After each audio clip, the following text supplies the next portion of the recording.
குடிசையிலே கொஞ்ச காலம் தங்கி பாருலே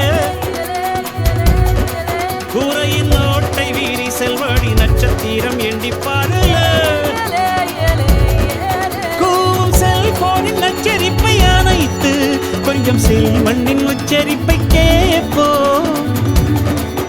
வெறும் காலில் செருப்பின்று நடந்து மண்ணோடு பேசிக்கொண்டு போவோம் மழலைகளாவோ